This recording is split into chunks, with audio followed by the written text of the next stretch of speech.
The strategy pattern allows us to solve a single task using several different ways without need to change our code. So it is basically all about flexibility. Say that we need to generate a report in our system, but we might need to do that in multiple formats, say PDF, Excel and CSV. Now, easiest way of doing this would be an if-else, but that could make our code hard to expand later on. So by using the strategy pattern, we can define a report generator interface with a method generate report, and then create separate classes for each format that implements this interface. Now, based on the need of our system or our users, we can generate reports in any format by simply switching out the strategy. And now, as a bonus, we can also add new strategies without changing any other code in our application. And that reduces risk of bugs, reduces needs for testing, and makes our code reusable, so for next project we can just reuse these strategies or combine them when needed and save some money. Somehow everything with coding comes down to the cost of development and maintenance.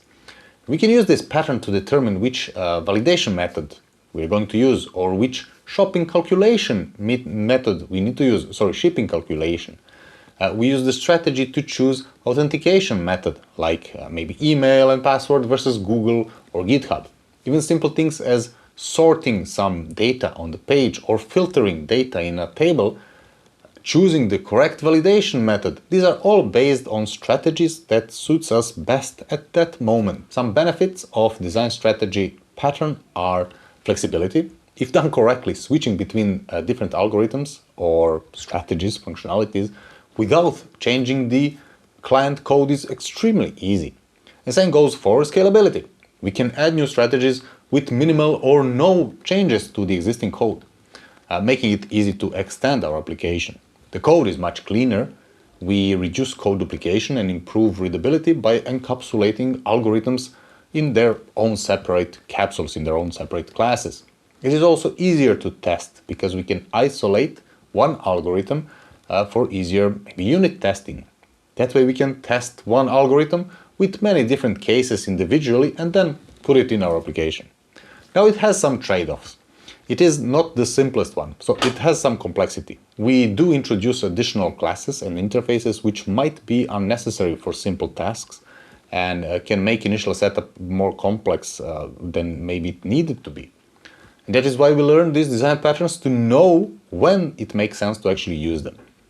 On topic of interfaces, JavaScript does not natively support the interfaces, at least not yet like TypeScript does, and maybe some other typed languages. So we kind of need to create interface-like behavior ourselves. If you never worked with interfaces, they are just an agreement, a contract between components on how the class will look like and what fields, methods they must have in order to cooperate.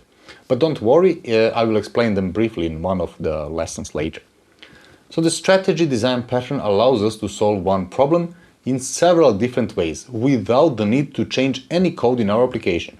We could make this decision after the application has started. And in the Skill Builder lesson, you will get a chance to build one discount calculator yourself. We will look at one real-life problem that could be solved using the strategy design pattern, and this will be a very simple example, but it will focus only on the pattern itself. So here I have a shopping cart functionality, and it is actually using credit card as a payment method. So if I would to run this, here in the console we can see that we are now paying with credit card. So far so good. And now what we need to do is implement additional payment methods like PayPal and Google Pay. Now, how would we do this? I want you to pause this video and think for a few minutes, what are the first things you would come up with? What are some solutions you could figure out? So how can we have additional payment methods here? One obvious solution, it would be to have a if-else method here in the checkout. So instead of just saying that we are paying with payment method, we could put a few if-elses here and say that now we're going to pay with PayPal, for example. If we run this now, we can see that we are processing payment with PayPal and we are paying with PayPal. And that's fine. It works perfectly. If that's what you need, that's great. This, however, very quickly becomes quite complex because Here, obviously, each payment method is not just one line of code. Even if it is, there are some configurations, there are some parameters, there are maybe multiple payments, multiple methods that you need to configure per payment. Usually Google Pay, I know, requires a method for the shopping cart, for each product, for payment, for the credit card processing, the waiting, and things like that. So they obviously, each of those has different interface and probably needs different methods, configuration, and parameters to be passed in. You can imagine how this becomes a quick mess of if-else statements very, very fast. And when we start adding additional payment methods, this becomes very quickly difficult to maintain. Now, second option could be to add a map of or an object for lookout of all available payment methods. So we could add one, let's call it a payment methods map here in the constructor with all available payment methods so that we can just look them up, right? So we will not use this example anymore, but we would use something like actually finding the payment method in this hash map based on the chosen payment method keyword here. Now this is actually much better solution because it's much cleaner. We have a single individual payment method here per payment type, so it's a bit easier to maintain later where we need to update something or fix something. It goes a bit against the single responsibility principle because we suddenly need the shopping cart to maintain the mapping between different payment methods and their functionality. Also, this process payment requires some kind of adapters so that each of those payment methods have their own logic that we can just execute here in the process payment. And the question is, can we actually do this a bit better, having it a bit more overview over all these payment methods and a bit easier access to them and way to work with them? Maybe we could have an individual class per payment method where each class would have its own strategy of paying. This is actually a trick question, but before you open a solution video, I want you to pause here and think for a few minutes on how would you solve this. So the problem is that we want to switch between payment methods, but we want to avoid this big else, if else here in the checkout and in the shopping cart, or maybe move it here in the usage and having availability to change these different type of payments. Let's explore the theory behind this strategy design pattern, how it works conceptually and the problems it solves. In this example, we have a notifications functionality which can send a notification to several different channels like email, SMS, in-app notification, etc. Based on some user preference. Now all is good in our small example, but in reality this would look something more like this or even longer. It could have a lot of functionality as each notification type can have a lot of logic inside. So a big chunk of code, probably all in one place, all doing different things or different ways of notification. Also, when adding new functionality or new notification channels like a mobile push notification, this would make it even worse. So instead of working like this, we can move each individual notification to its own space, in its own individual class, and then its own individual file as well. In addition, we will also have a separate notification service, and this doesn't look much simpler, I will admit, but if we look closer, it is actually much simpler. Our main application only wants to send notification. It doesn't care how it's going to be done. It just gives the order to the notification class here, saying that just send the notification, right? And that's it. This code is so much simpler to read, understand, and work. Here we have the add strategies, which will basically instruct the notification service which strategies it should use. So then this notification service can collect all the strategies here that we have instructed it. And then when we send notification, we are just going to ask each strategy to, well, send the notification, right? And that is what will happen here in the email, SMS, and the in-app notification. But if we look from the app point of view, this is all that's needed. This code is much simpler to read, much easier to understand, and much easier to work with. We can just glance over it and see that this is sending 3 types of notification. No need to go around many if-else's and follow the code or anything. In fact, this add strategy will probably be from the database because our users will have that configured in their own profile. And then finally, when the notification is sent, the notification strategy here, or the service, will ask each of those notification services to do its thing, so that the email will actually have the email sent here, SMS will send an SMS, and in-app notification will do its thing here.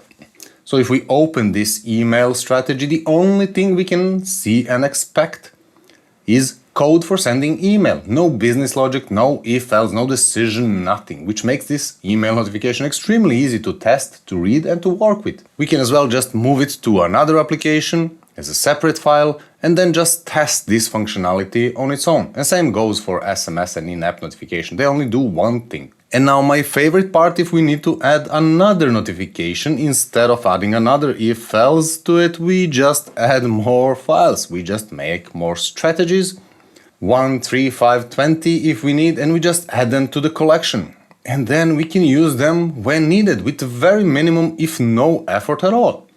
In this case, we just need to add a few lines to the main app controller, but even that could be, as mentioned, stored in database or some select box in application. Then the user can choose the correct notification strategy on their own. And this change has few advantages. The first one is the scalability. New notification channels can easily be added to our system without the need for changing pretty much anything else. And since we can just add new notification strategies or ways of sending notification, our application also scales horizontally, not just vertically, in a sense that the files are getting longer, but our application scales kind of horizontally because files are in the same level, which make it easy to add as many strategies that we want. And our code base will not become any more complex than it is now. There is also the single responsibility, one of my favorite things, principles, because I think it's that important. Each strategy here focuses only on one and single thing they are doing, right? And there is only one single reason for email service to change, or for SMS, or for notification to change. But also another advantage is the open-closed principle. And this means that the system is open for extension, but closed for modification. Open for extension means that we can add new strategies. So it's open for expanding, but it's closed for changes. We don't need to change anything in our existing code base for the new functionality to be added. That's a very good principle to follow. We also have a lot of flexibility, right? Because notification channels can be configured at runtime maybe. We don't have to hard code this.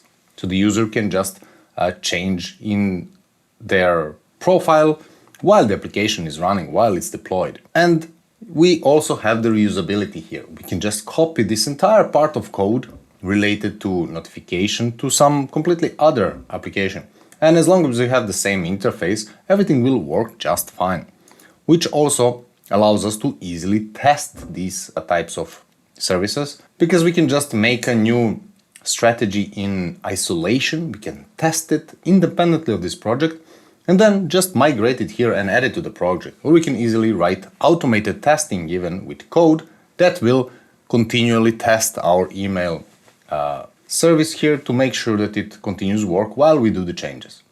So to recap, what we did here is we have broken down one big if-else, if you remember, into one notification class and several smaller services that are dedicated to their specific thing. This way we have all these advantages that we just mentioned here. See you in the next lesson. So let's solve the problem from previous lesson where we had a shopping cart with different payment methods. We will see how to implement strategy design pattern and show in real code what it does. So last time we tried these few if-else's here in the checkout method, and it looks kind of clunky, especially when it grows. And we tried with the map object, which is a bit better, but still could be improved a bit. So based on the theory lesson, we will split this into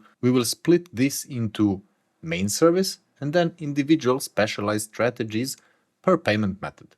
So one strategy for credit card, one for PayPal, one for Google, etc. One way of doing this, and don't be discouraged if this is not the same solution and the same way you would have solved it, is just one way of thinking. We could make a simple credit payment strategy first, which will have a simple pay method. So let's start with that, making one class payment strategy, and it will have one pay method. And one way of doing this, the simplest possible way, is to make one credit card payment strategy first.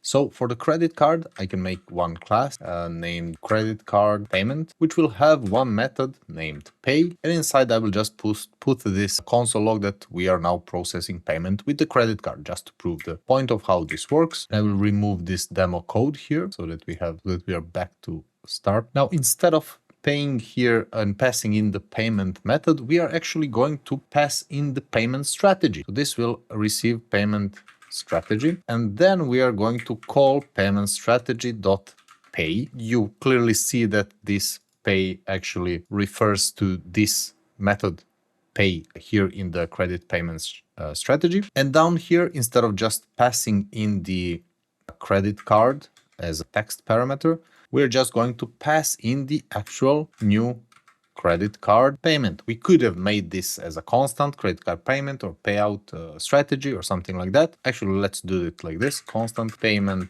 strategy will be new credit card payment, and then we are going to pass this variable in the checkout. Now, if I were to run this code again, with a bit of luck, this should work just fine, and we see that we are processing payment with credit card. And we can now move this credit card payment in its own file, in its own module, and that's basically what a strategy is. Now you might wonder, why did you just complicate that? Great question. I can show you now some of the benefits, because we can now clearly duplicate this and just call this one a PayPal payment. And obviously now we need to keep this method named pay. But now if we would just comment this old one and change this to be use the PayPal payment, say that 5 times in a row. If we now refresh, we can see that we are actually processing payment with PayPal. So this is pretty clean way of working. If you look at this, we don't have any if-elses, we don't have any hash maps, we don't have to maintain anything in particular.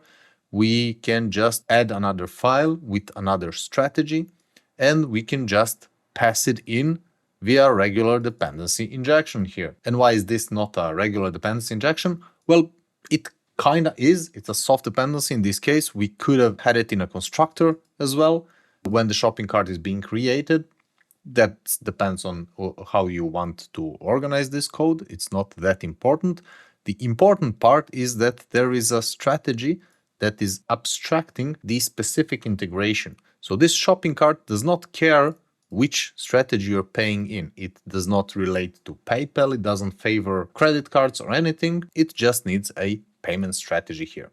And in the skill builder lesson, we will work with discount strategies, so make sure not to skip this one. But let's quick go over the code to see what's happening here. This should be very easy.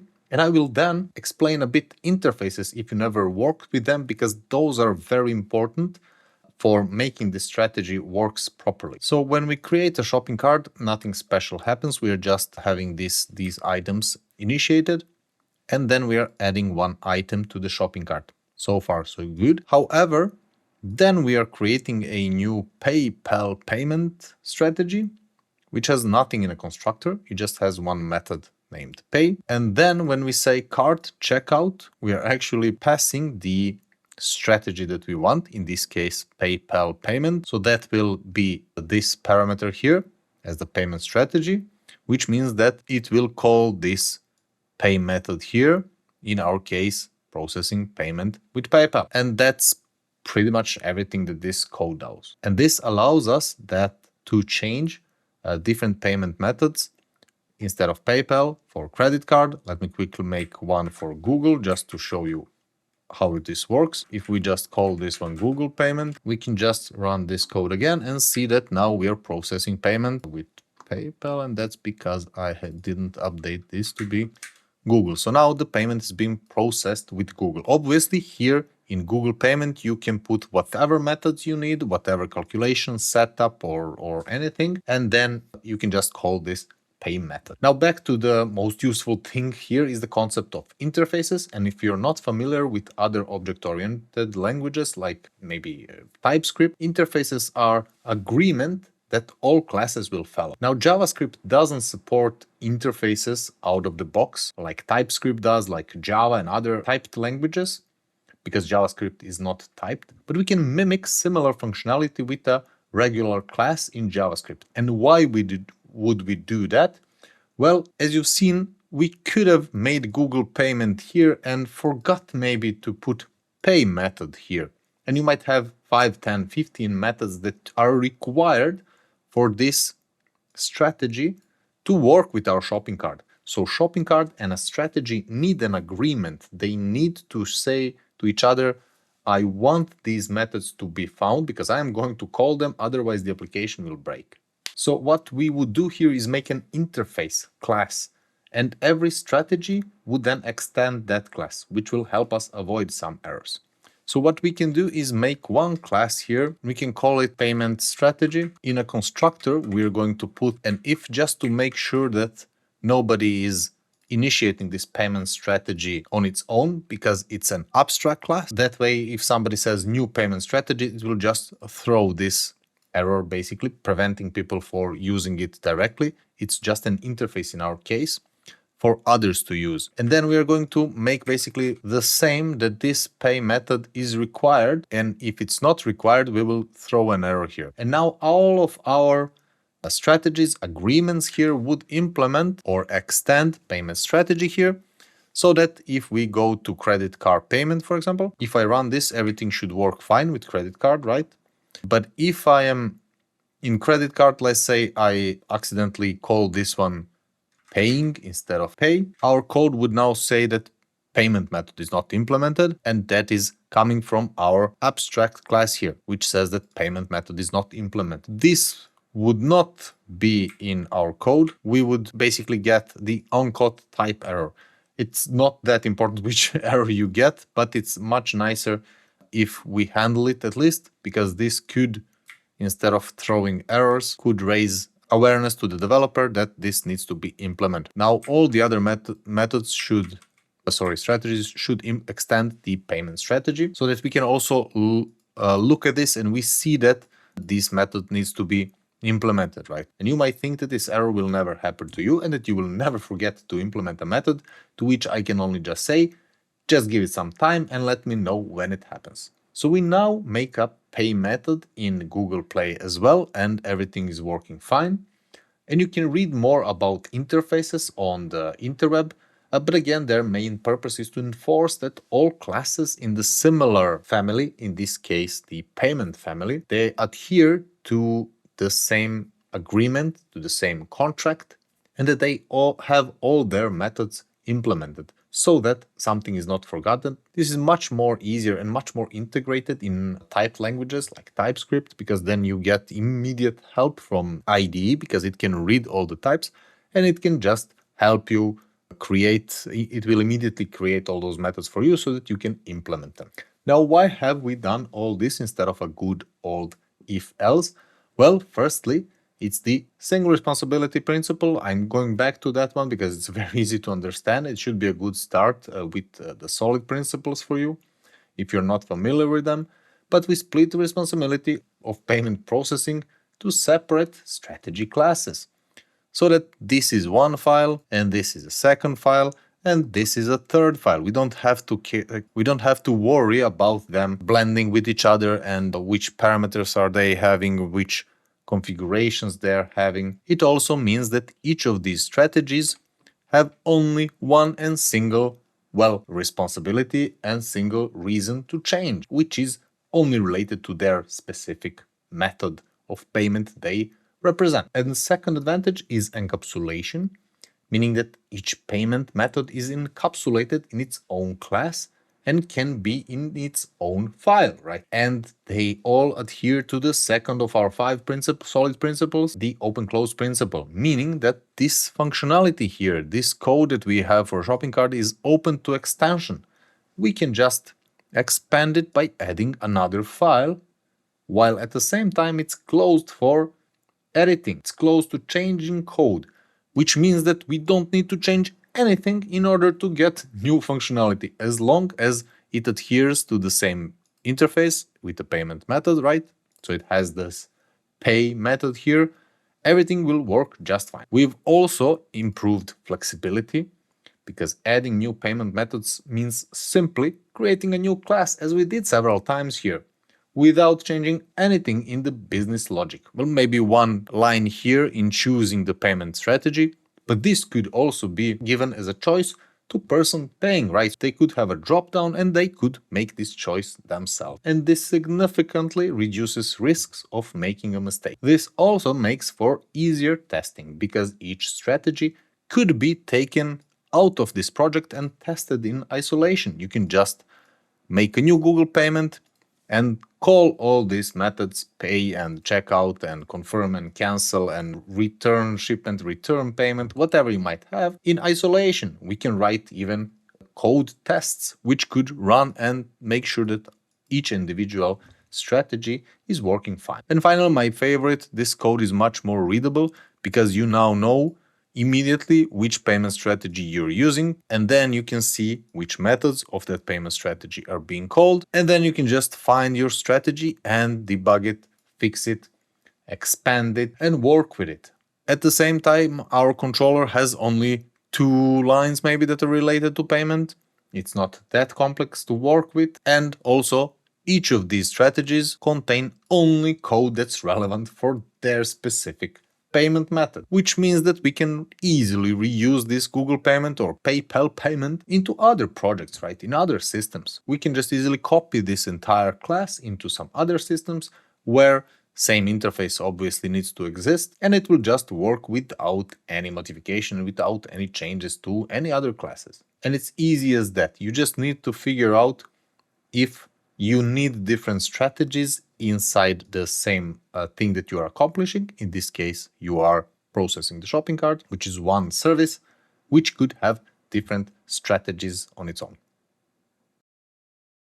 Let's look at a few real-life examples of where strategy pattern is used so that you have a bit more than just a theoretical concept some random guy on the internet has shown. I first have here this passport, a simple and unobtrusive authentication for Node.js, and it's actually authentication middleware. And it uses strategy design pattern a lot.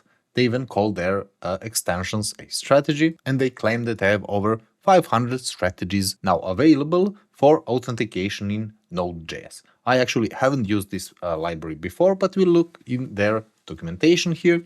We can see that they show how we need the main passport service, the main service, the one that will control what's happening, and then one of their strategies. In this case, it's a local strategy here that you will pass into the passport to use with some configuration along the way.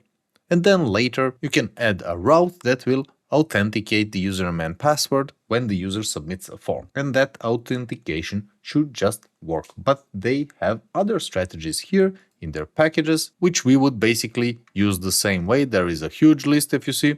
And if we choose any random of those strategies or packages, we can see that it works basically the same. You just pass in which strategy you want to use, and it should work similar. Configuration is a bit different, but it works similar. If I were to find, for example, Facebook strategy here, we can see that we will pass it similar way that we did before, and then we can just get a route for authentication with the Facebook here. So we can just change authentication strategy from localhost to Facebook or anything that they offer, or even build our own strategy that we need, and we can at the same time support multiple login strategies without doing too many changes in our business logic. We will, by pure accident, actually do one task in the skill builder lesson of the course with authentication strategies, so make sure to check that one. Now the second example I have is this Aquila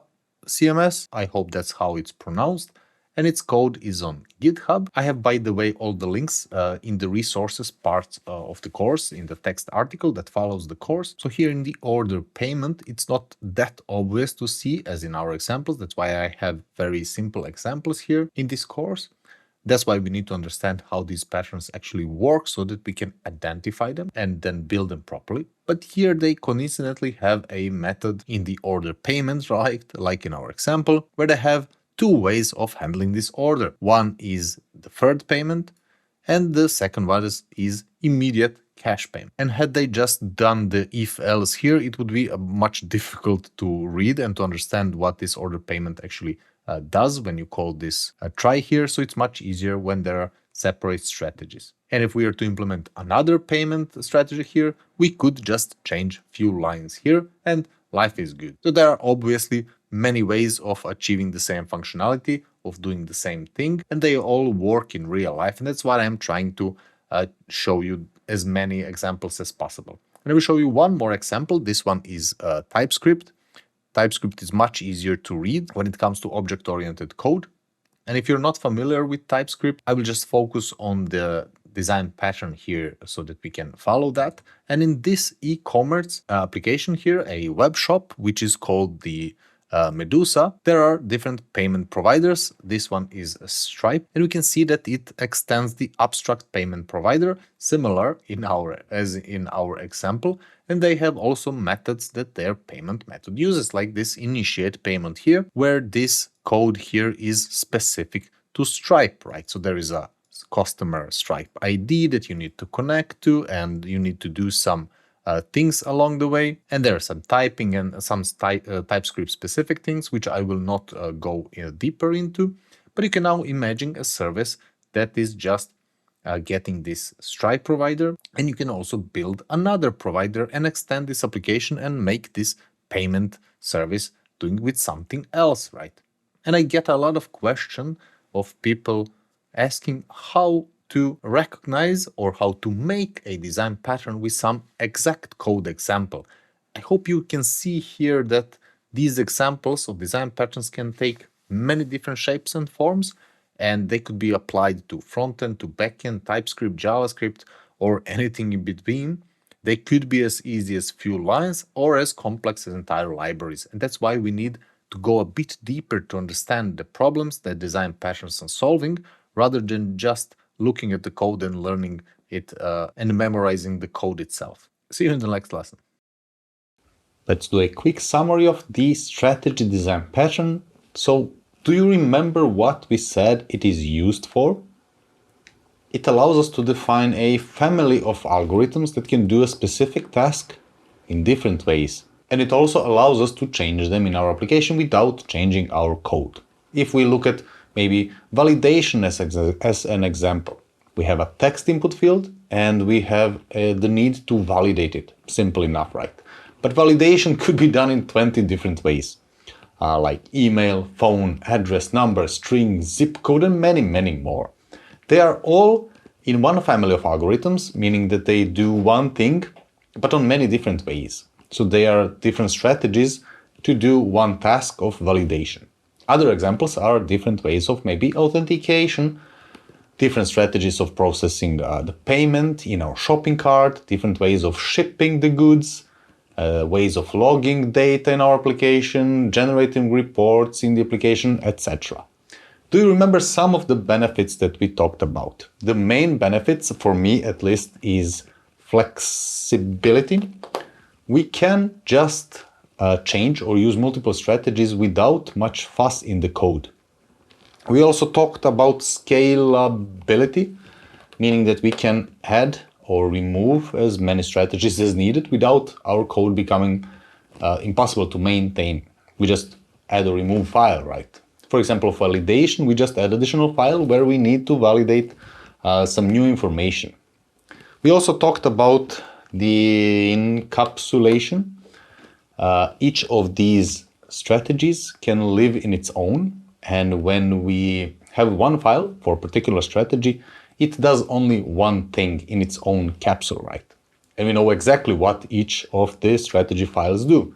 And that makes our testing much easier because we can test each individual strategy in isolation. Maybe we can take the phone number validation strategy and make automated testing for 10 examples for string length, for different countries, short numbers, etc. That way our application is way more reliable. It does have some trade-offs, and mains are, according to me, my favorite. Well, complexity, right? If we are not careful, application can become unnecessarily complex, like in the lesson of case study. We had one example where a strategy is determined with an if-else. That's fine if that's the only thing that we need. Maybe sometime we just need an if-else. But if we need 4 if-else cases, then we should consider some other implementation. Now the last the disadvantage or the con is the native support in JavaScript. In JavaScript, it's not as good as in other more robust languages, mainly, in my opinion, because JavaScript doesn't have interfaces. It is very easy to make a mistake in JavaScript, and depending on how many strategies we have at different point, we might become quite frustrated if all we want to change them is change a strategy at the same time. JavaScript doesn't support interfaces, so easy refactoring with maybe help of IDE or our editor will not be as helpful as it would be with typed language like TypeScript maybe. Simply because our editor or even our colleagues or even we might not have a clue that some files or strategies are in the same family.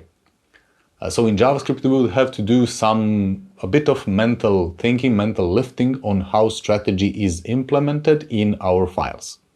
But like always, we learn these design patterns so that we can identify the use cases when they are a good fit. And I hope you have a bit of clearer idea about this particular design pattern. And make sure to check the skill builder exercise in the source code and in the next video lesson, as that is the best way to learn. See you in the next lesson.